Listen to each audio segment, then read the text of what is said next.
You know how you know the Indiana Fever had a good offseason?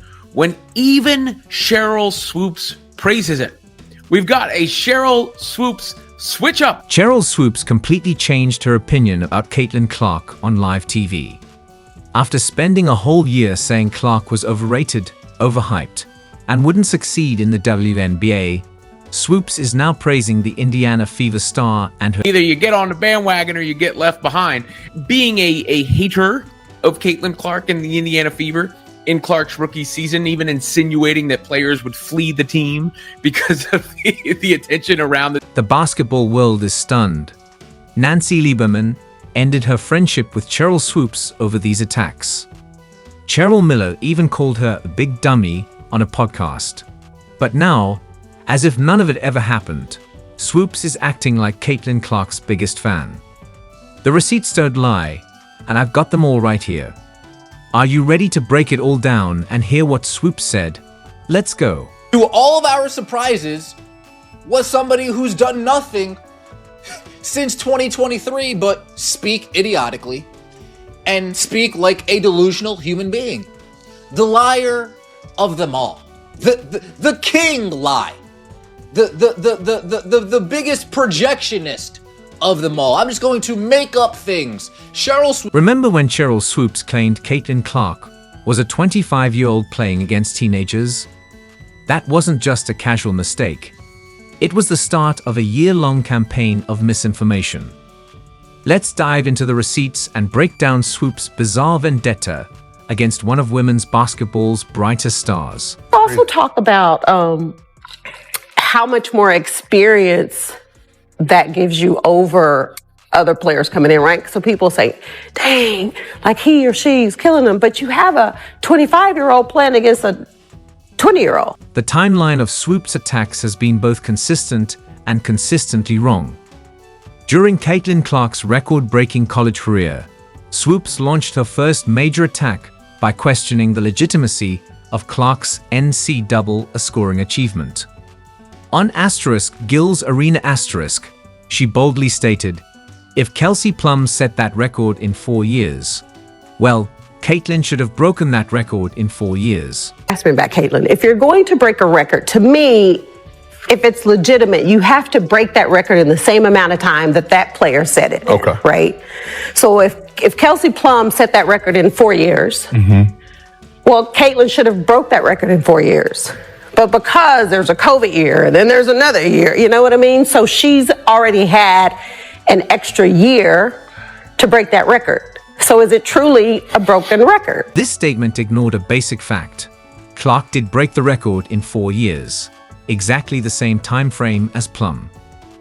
Swoopes insinuated that Clark unfairly benefited from COVID-19 rules, allowing a 5th year, even though Clark never actually took that extra year. What makes these comments so problematic isn't just their inaccuracy. It's the absolute certainty with which Swoopes delivered them. She spoke with the confidence of someone stating that the sky is blue, not someone spreading misinformation that could be fact-checked with a simple Google search. And when confronted with corrections, instead of admitting her mistake, Swoopes doubled down. Caitlin Clark right now probably takes about 40 shots a game. Carry on. I know you like that. Hell yeah.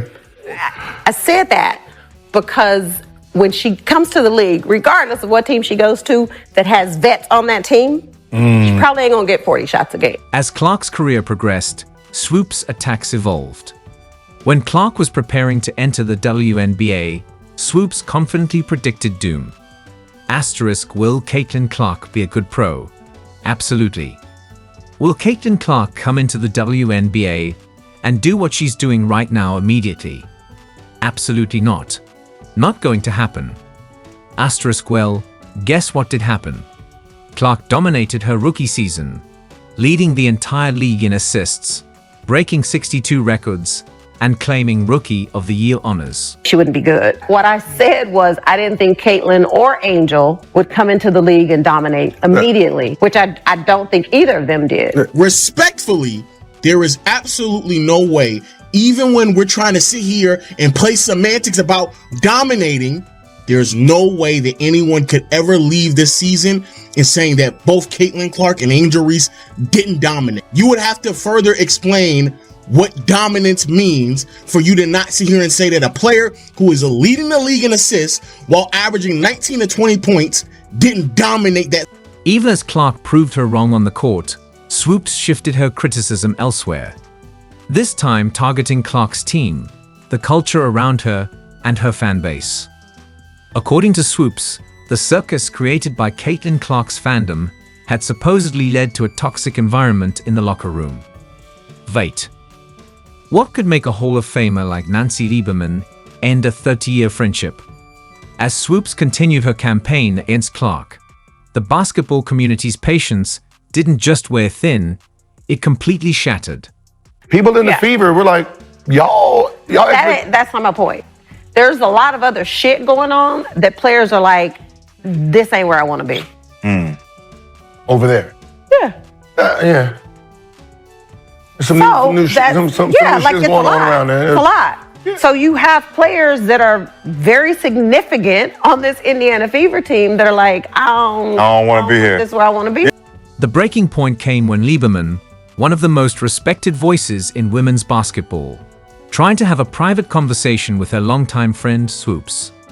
Lieberman shared, he called her as a friend asterisk, revealing, he said, you can say whatever you want, but you do have to get the statistics right. Facts matter.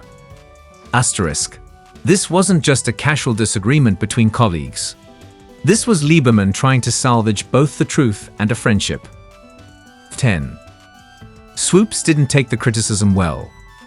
According to Lieberman, the relationship between these two basketball legends is now essentially over. They haven't spoken since that conversation. It's just funny how we get to where I can't help but to find all of this amusing, and I'm glad that people found this amusing as well. Now she's on the Fever bandwagon. Phony people that hop on the bandwagon I'll never trust. This one right here rings very true in my mind.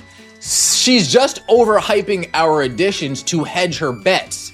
That was if we do end up winning, she can downplay Caitlin's impact as much as possible.